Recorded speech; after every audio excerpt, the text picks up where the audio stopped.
de cambio, economista jefe de Prudential, AGF y mujer. Todos los martes vamos a tener acá una mujer, siempre en cadena de valor. Carola Cruz, ¿cómo estás? Muy bien, gracias. ¿Qué te parece este estudio? Te felicito, lindo el estudio, súper elegante. Me encanta. Estamos muy bien. Oye, lo que no está bien son los mercados. Muy erráticos, mucha volatilidad, sobre todo en las últimas horas. Lo del petróleo llega a dar un poco de calma, sobre todo durante esta jornada. Sí, durante esta jornada, ayer las declaraciones del presidente de Estados Unidos. ¿Sí? En 3 palabras. ¿Cuáles fueron las 3 palabras exactamente? Está prácticamente terminada. Está prácticamente terminada. Eso dio un respiro al mercado y al mercado del petróleo, pero ahora que estoy mirando así como en vivo, ahora está subiendo un 2% respecto de ayer, hasta en 90 y medio el WTI, que lo tengo acá, el Brent de andar por ahí, pero... no sé, yo pensaba ahora, claro... Pero los futuros están cayendo, ¿ah? Los futuros están en un cayendo. momento, sí, el Dow se prepara para una apertura con una caída de 200 puntos. Imagínate. Pero ayer se dieron vuelta, rápidamente, muy sensible a lo que dice Trump, que finalmente es lo que es el gran catalizador del mercado. Es muy sus sensible vocerías a lo que dice el presidente y también sensible a los datos de mercado. Mañana, por ejemplo, salen datos de inflación en Estados Unidos.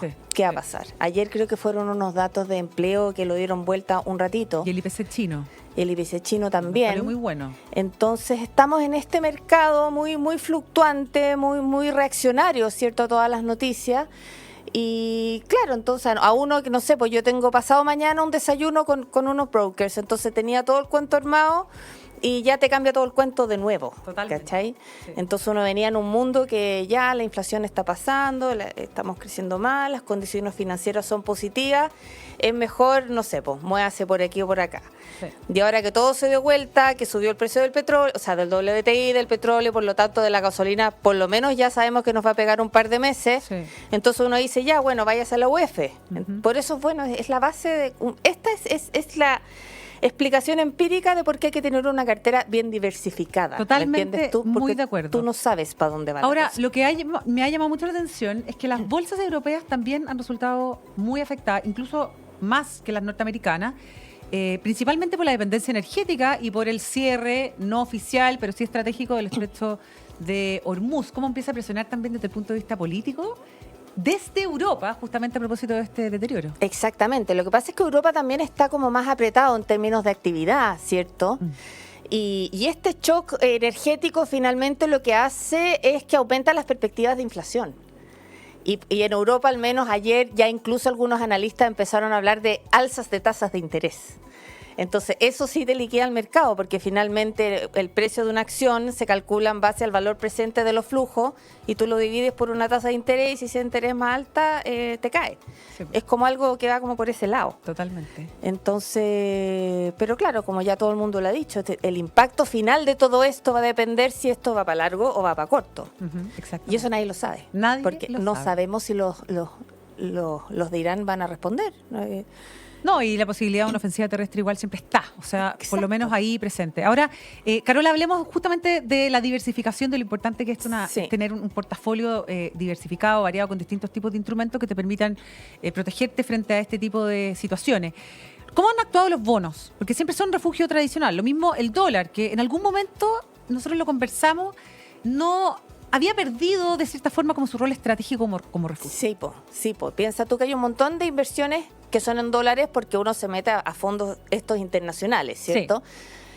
Acuérdate que hace fines del año pasado, a principios de teníamos un dólar cayendo fuerte, que se depreció, o sea, desde el punto de vista del dólar bajó de precio un montón y ahí todas las personas que estaban invertidas en dólares se empezaron a desesperar, ¿cierto? Porque mi inversión pierde valor porque el dólar está más barato y no porque la rentabilidad misma del papel haya caído de precio.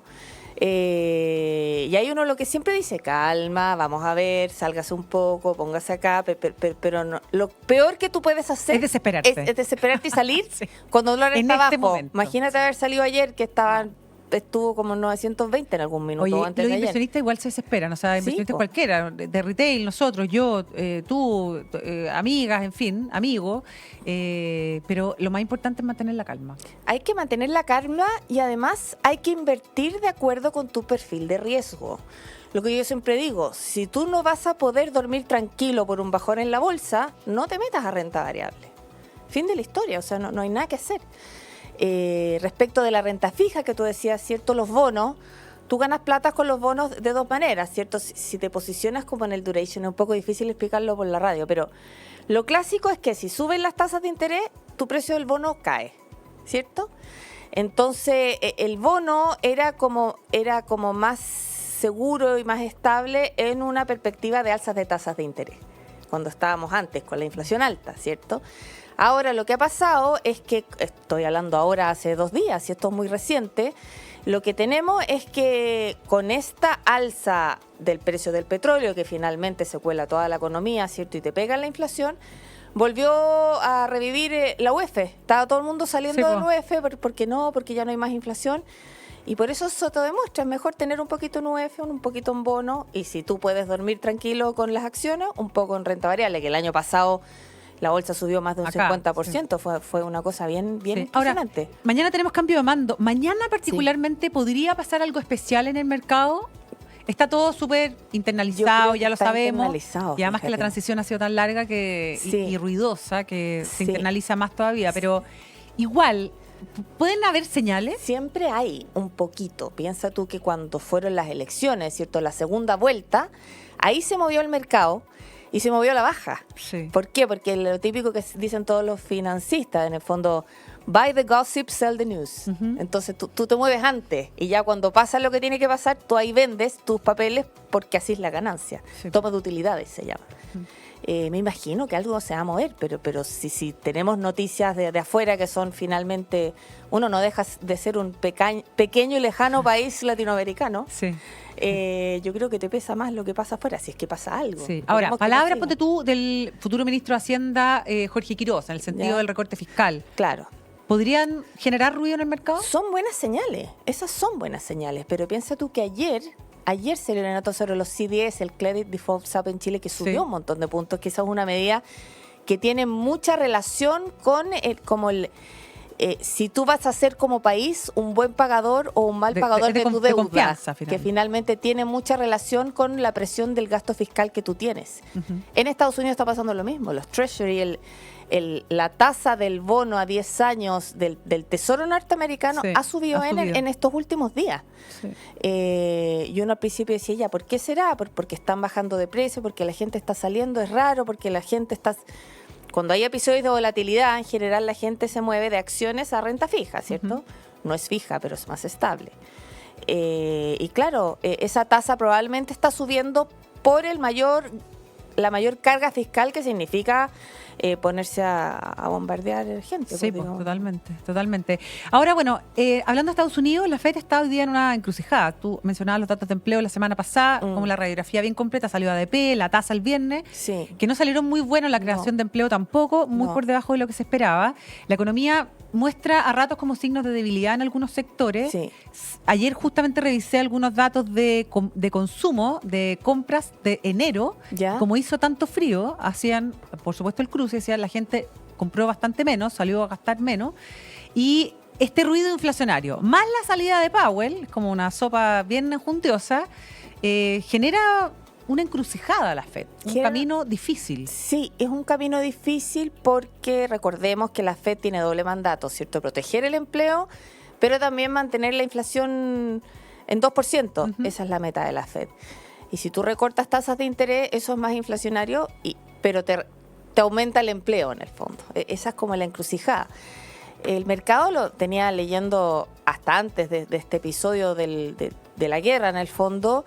Tenía ya incorporado muy próximos los recortes de tasa y ahora no, pues habían 3, después habían 2, no sé cómo quedó ayer, capaz que desaparecieron. Y uno entiende un poco la actuación de Trump ayer a propósito de lo mismo, que dice, o sea, los gringos ven al tiro como le sube la benzina y él también sabe que internamente no puede manejar desde el punto de vista político con las elecciones de midterm en noviembre una presión de esa magnitud.